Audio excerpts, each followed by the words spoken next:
Hola, buenas tardes. Bueno, vamos a dar inicio a la clase número 6. En esta clase vamos a ver el tema de filas de espera, pero primero vamos a hacer un repaso de procesos estocásticos de parámetro continuo, porque las filas de espera son procesos estocásticos de parámetro continuo. De hecho, son cadenas de Markov de parámetro continuo. Recordamos que nosotros definíamos a una cadena de Markov de parámetro continuo a aquella cuya transición de un estado J al I ocurría en un delta t muy pequeño. Entonces lo que hacíamos era calcular la derivada de la transición, ¿no?, de I a J con delta t tendiendo a cero, y lo que calculábamos es, en vez de la probabilidad de transición de I a J, calculábamos la tasa de intensidad o tasa de transición entre I y J, que es cómo varía la probabilidad cuando el delta t es muy pequeño, ¿no? Cómo varía la probabilidad de transición cuando el delta t es muy pequeño. Y eso lo representamos con la tasa. Esta tasa nos permite poder entender cómo explicar el parámetro continuo en las cadenas de Markov. Nosotros recordamos que todas las probabilidades de transición, más allá de que el delta t va a ser pequeño, pero las probabilidades de transición de I a cualquier j, ¿no?, siendo de j a n, tiene que sumar 1. Y lo que nosotros podíamos hacer era eh, derivar este término. Al calcular la derivada, vamos a calcular la tasa de transición, la tasa instantánea o tasa de transición de I a j para todos los elementos de esta sumatoria, y el 1, que es una constante, va a ser 0. Entonces, al aplicar la derivada de este término en función de delta t, obtenemos esta expresión, ¿no?, donde la sumatoria de todos los d y j tiene que ser igual a 0. Ahora, este término lo podemos descomponer en dos partes: en las tasas de permanencia, donde I es igual a J, en este caso, ¿no?, la tasa de permanecer en el estado, más toda la sumatoria de las tasas de transicionar a otro estado, y mantenemos 0, ¿no? Estamos haciendo esta expresión, estamos descomponiendo en estas dos partes, ¿no? Y podemos entonces expresar, calcular la tasa de permanencia en función de la sumatoria negativa de todas las tasas de transición entre distintos estados, ¿no?, cuando I es distinto de J. También podemos obtener una matriz de tasas de transición. Antes teníamos matrices de probabilidad de transición, ahora podemos calcular matrices de tasa de transición, donde cada fila y cada columna son los estados de mi sistema, es una matriz cuadrada, y las filas representan los estados actuales y las columnas los estados hacia donde transiciona mi sistema. Y los elementos de esta matriz son derivadas, son tasas, ya no son más probabilidades. Si calculamos el estado estacionario, ¿no? Nosotros podemos querer calcular el estado estacionario cuando el t es demasiado, la transición es demasiado larga, ¿no? ¿Cuál es la probabilidad de que mi sistema esté en cualquiera de los estados? Vamos a poder hacerlo como lo hacíamos antes, pero esta vez calculamos la derivada sobre todo esto. Recordando que nosotros calculamos la derivada sobre las matrices, sobre las probabilidades de transición y las matrices de transición. Entonces, cuando delta t es muy pequeño, este vector, como es una constante, va a ser 0. Este vector, que es una constante, multiplicado por esta matriz, que es la que varía, va a permanecer. Entonces acá matricialmente tenemos esta expresión, la cual vamos a derivar, y vamos a obtener esto, ¿no?, un vector de ceros. Donde hay una matriz de probabilidad de transición, obtenemos la matriz de tasas, y el vector de estado estacionario queda intacto porque está multiplicando por las tasas, que sí dependen de delta t. Entonces tenemos esta solución que nosotros podemos reemplazar. Recuerden, reemplazar la última columna, por ejemplo, en este caso es arbitrario, por una columna de unos, y el último número del vector de ceros, agregarle un 1 para incorporar esta nueva expresión, ¿no?, que es la ecuación de cierre, que todas las probabilidades de transición tienen que sumar 1.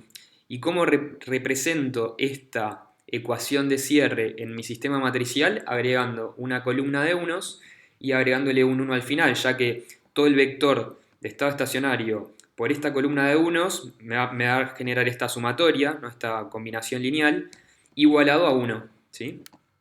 Y vamos a llamar esta nueva matriz la matriz A y esta nueva matriz, este nuevo vector, el vector B.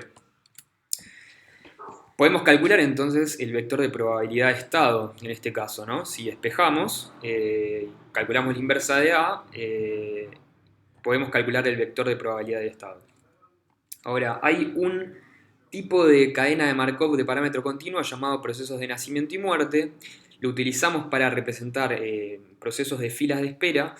Y en este caso, cada estado va a representar la cantidad de unidades o de clientes que hay dentro del sistema de filas de espera. Cuando arriba un nuevo cliente, vamos a decir que hubo un nacimiento, y cuando se despacha un cliente y sale del sistema, vamos a decir que hubo una muerte. Entonces, nuestro sistema se va a incrementar en una unidad cuando arriba un cliente, el estado de nuestro sistema, y el estado de nuestro sistema se va a decrementar una unidad cuando se va un cliente, ¿no? O sea, va a haber cuando hay una muerte. Y consideramos nula la probabilidad que ocurran dos eventos, o sea, dos nacimientos o una muerte o un nacimiento en simultáneo. Siempre ocurre un evento a la vez. Como dijimos, los procesos de nacimiento y muerte los vamos a utilizar para representar filas de espera, donde nosotros vamos a tener arribos de cliente y al mismo tiempo vamos a tener despachos de cliente en otro lado. Las filas de espera son algo que ocurren en muchos procesos industriales, en muchos procesos de la naturaleza, y las podemos modelizar y las podemos entender.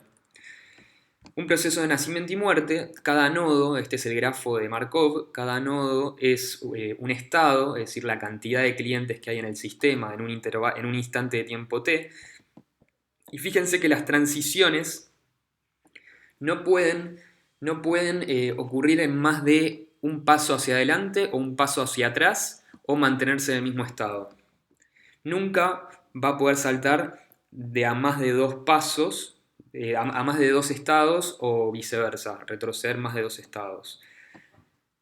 Y los arcos, en vez de representar probabilidades de transición, como representábamos antes en las cadenas de Markov de parámetro discreto, en este caso como el parámetro es continuo, vamos a tener tasas. Y a las tasas de nacimiento, es decir, de que mi sistema incremente una unidad, la vamos a llamar lambda, y las tasas de muerte, o sea, que mi sistema decremente una unidad, la vamos a llamar mu. Las tasas de transición de un proceso de nacimiento y muerte, cuando mi sistema está en el estado I y se incrementa una unidad a un J, lo vamos a decir que transiciona con una tasa lambda, y cuando mi sistema decrece una unidad, o sea, mi sistema está en el estado I y va un J disminuyendo una unidad, lo decimos que transiciona con una tasa mu. Cuando mi sistema salta más de una unidad para adelante o para atrás, para arriba o para abajo, no hay tasa mayor a cero, es decir, es imposible esa opción. Y como vimos al principio de esta representación, la tasa de permanencia es equivalente a la negativa de la sumatoria de todas las tasas de transición cuando I distinto de J. Ahora, ¿cómo quedaría la matriz de tasas de transición de un proceso de nacimiento y muerte?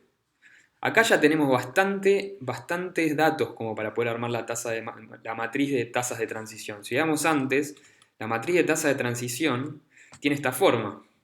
Pero acá suponemos que todos los valores son distintos de cero. En cambio, esta es una matriz de tasa de transición genérica.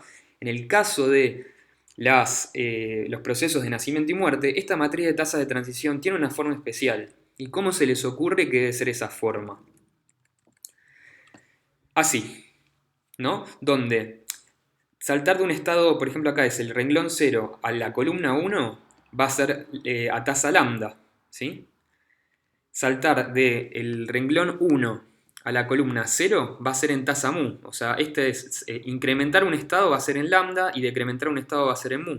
Y, como vimos acá, la tasa de permanencia va a ser igual a menos la sumatoria del resto de las tasas de transición. Entonces, si el resto es 0, acá la tasa va a ser menos lambda.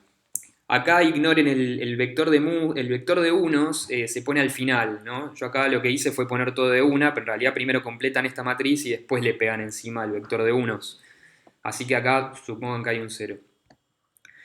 Y así sucesivamente, ¿no? Del renglón 2 al saltar al renglón, o sea, del estado 2, que estoy acá, saltar al estado 0, hay 0 tasa de transición. Del renglón 2 al estado 1, que es la columna 1, la tasa de muerte, porque voy a disminuir de 2 a 1, es mu. Y del renglón 2 a, a la columna 3, o sea, del estado 2 transicionar al 3, lo hago con tasa lambda. Y la tasa de permanencia es menos la sumatoria de las demás tasas. Ahora, nosotros podemos calcular entonces el vector de estado estacionario.